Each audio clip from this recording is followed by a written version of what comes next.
دین کی تبلیغ انسان کو صحت مند اور تر و تازہ رکھتی ہے۔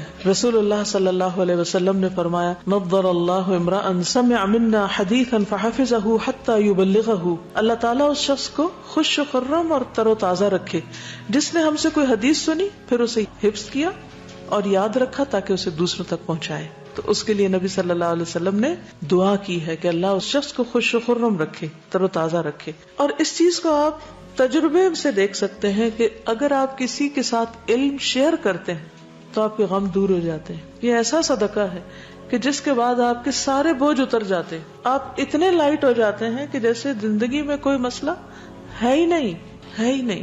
آپ ایک لسٹ بنا سکتے کہ کن کن کاموں کے کرنے سے آپ کو خوشی ہوتی ہے۔ نماز سے ہوتی ہے، روزہ افطار کرنے پہ ہوتی ہے، قرآن پڑھ کر ہوتی ہے، ذکر کرنے سے ہوتی ہے، کسی کی مدد اور خدمت کرنے سے ہوتی ہے، غلط کاموں سے بچنے سے ہوتی ہے، اور اس کے علاوہ مسکراہٹ سے ہوتی ہے، اور خدمت خلق سے، اور خدمت خلق میں خاص طور پر علم دینے سے، علم بانٹنے سے، کسی کے ساتھ اچھی بات شیئر کرنے سے، کسی بھی طرح کی شیئرنگ جو ہے، ان میں سے کون سی چیز نمبر 1 ہے، نمبر 2، نمبر 3، کیونکہ ہر ایک کا ڈفرنٹ چوائس ہوتی ہے۔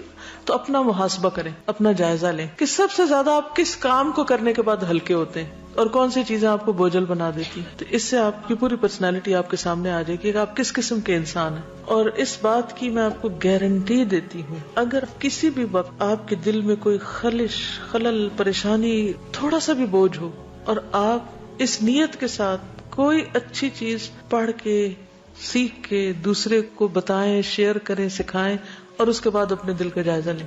دوسرا طریقہ کیا ہے کہ جو آپ کو پریشانی ہے نا آپ کے اوپر، بس وہ آپ کسی کو کہیں ذرا میری بات سن لیں اور وہ پریشانی سے الٹ دیں اس پر، تو پھر آپ کے میں ہلکی ہوگی۔ بات صرف کسی کو پریشانی سنا کے ہلکا ہونے والی نہیں ہوتی، اصل بات یہ ہے کہ وہ شیئرنگ ہوتی ہے جو آپ کو ہلکا کرتی ہے۔ پریشانیاں سنا کے ہلکا ہونے کی بجائے کسی کو اچھی بات سنا کے اس سے زیادہ آپ ہلکے ہو سکتے ہیں۔ اس کو تجربہ کیجئے۔